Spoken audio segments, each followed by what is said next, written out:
ఆకాశవాణి ప్రాంతీయ వార్తలు చదువుతున్నది కోన్రు భరత్ రత్నాకర్.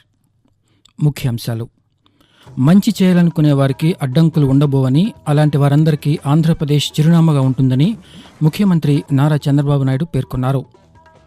కూటమి ప్రభుత్వంలో చేపట్టే పనులన్నీ నాణ్యతతో ఉండాలని జలవనరుల శాఖ మంత్రి నిమ్మల రామానాయుడు అధికారులను ఆదేశించారు.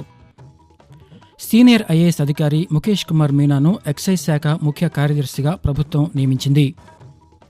తల్లికి వందనం పథకానికి సంబంధించిన మార్గదర్శకాలు ఇంకా విడుదల చేయలేదని, అసత్య ప్రచారాలను నమ్మవద్దని పాఠశాల విద్యాశాఖ కార్యదర్శి కోన శశిధర్ వెల్లడించారు.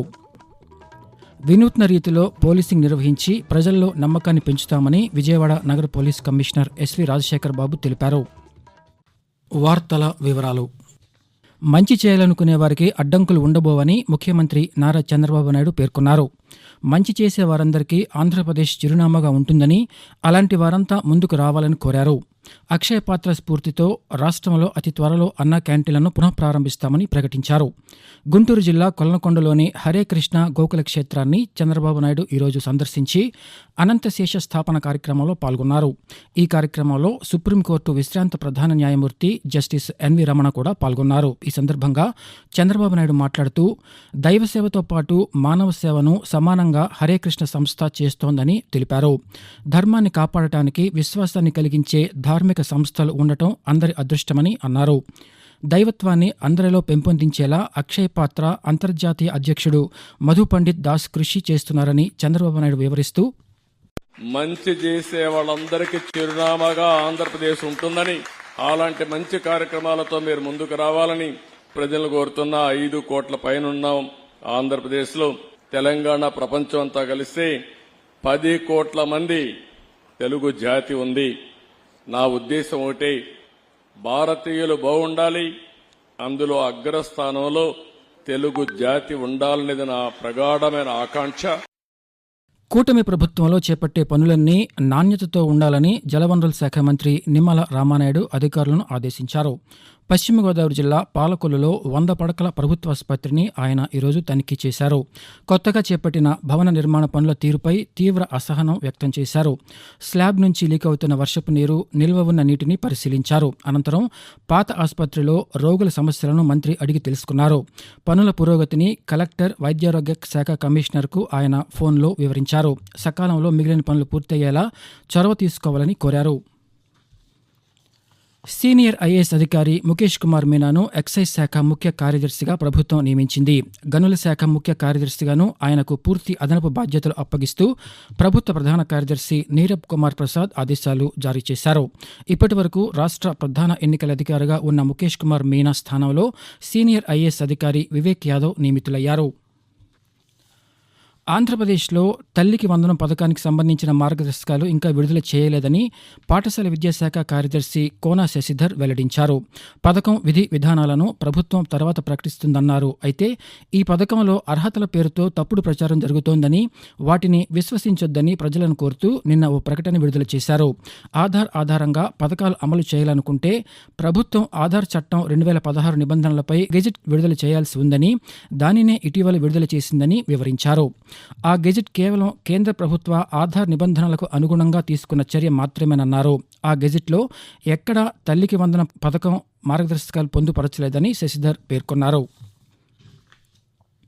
వినూత్న రీతిలో పోలీసింగ్ నిర్వహించి ప్రజల్లో నమ్మకాన్ని పెంచుతామని విజయవాడ నగర పోలీస్ కమిషనర్ ఎస్వి రాజశేఖర్ బాబు తెలిపారు. ఈరోజు ఆయన బాధ్యతలు స్వీకరించారు. ఈ సందర్భంగా రాజశేఖర్ బాబు మాట్లాడుతూ, విజయవాడ నగరంలో ట్రాఫిక్ సమస్య పరిష్కారంపై దృష్టి సారిస్తామన్నారు.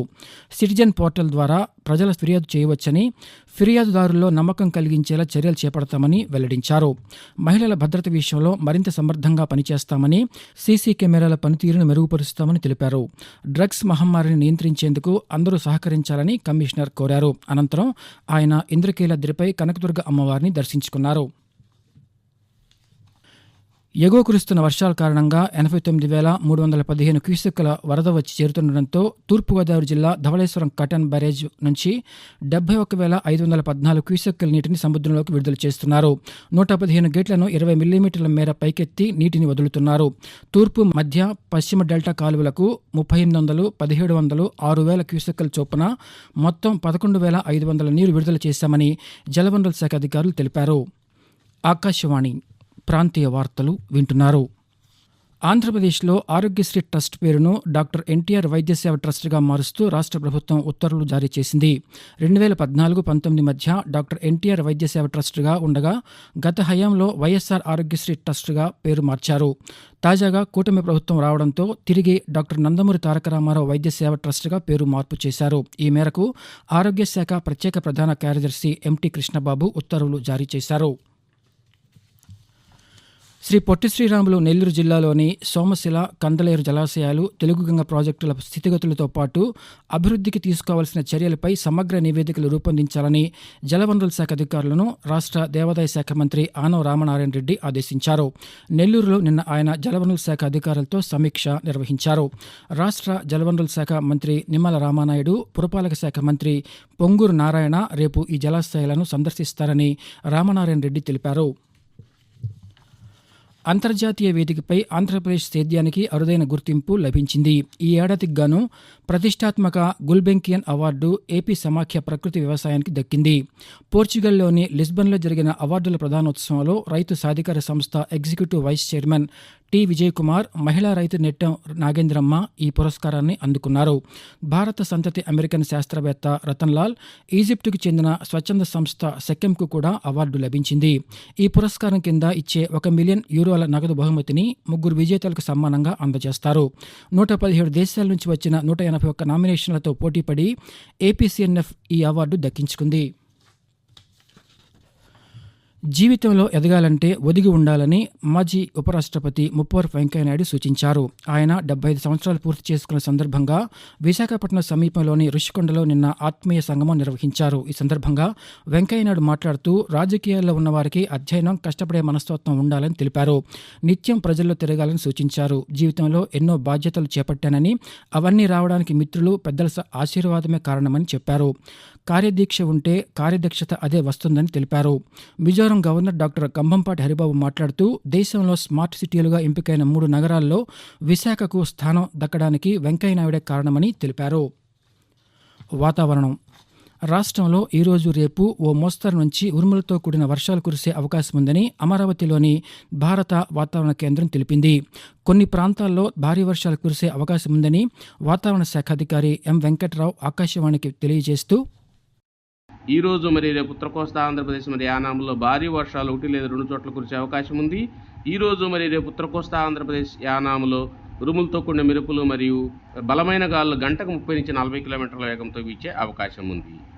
ఇక దక్షిణ కోస్తా ఆంధ్రప్రదేశ్లో ఈ రోజు తేలికపాటి నుంచి ఒక మోస్తరు వర్షాలు లేదా ఉరుములతో కూడిన జల్లులు కొన్ని చోట్ల కురిసే అవకాశం ఉంది. ఇక రాయలసీమలో ఈ రోజు తేలికపాటి నుంచి మోస్తరు వర్షాలు లేదా ఉరుములతో కూడిన జల్లులు కొన్ని చోట్ల కురిసే అవకాశం ఉంది. రేపు అనేక చోట్ల కురిసే అవకాశం ఉంది. ప్రస్తుతం రాష్ట్రంలో కొనసాగుతున్న సర్వే అండ్ ల్యాండ్ రికార్డ్స్ను ఆధునీకరించేందుకు, సంబంధిత ఉద్యోగులకు అధునాతన సర్వే పద్ధతులు నేర్పేందుకు హైదరాబాద్లో ఉన్న సర్వే ఆఫ్ ఇండియా సంస్థతో రాష్ట్ర ప్రభుత్వం అవగాహన ఒప్పందం కుదుర్చుకుంది. ఆకాశవాణి ప్రాంతీయ వార్తలు ముగించే ముందు ముఖ్యాంశాలు మరోసారి. మంచి చేయాలనుకునే వారికి అడ్డంకులు ఉండబోవని, అలాంటి వారందరికీ ఆంధ్రప్రదేశ్ చిరునామాగా ఉంటుందని ముఖ్యమంత్రి నారా చంద్రబాబు నాయుడు పేర్కొన్నారు. కూటమి ప్రభుత్వంలో చేపట్టే పనులన్నీ నాణ్యతతో ఉండాలని జలవనరుల శాఖ మంత్రి నిమ్మల రామానాయుడు అధికారులను ఆదేశించారు. సీనియర్ ఐఏఎస్ అధికారి ముఖేష్ కుమార్ మీనాను ఎక్సైజ్ శాఖ ముఖ్య కార్యదర్శిగా ప్రభుత్వం నియమించింది. తల్లికి వందనం పథకానికి సంబంధించిన మార్గదర్శకాలు ఇంకా విడుదల చేయలేదని, అసత్య ప్రచారాలను నమ్మవద్దని పాఠశాల విద్యాశాఖ కార్యదర్శి కోన శశిధర్ వెల్లడించారు.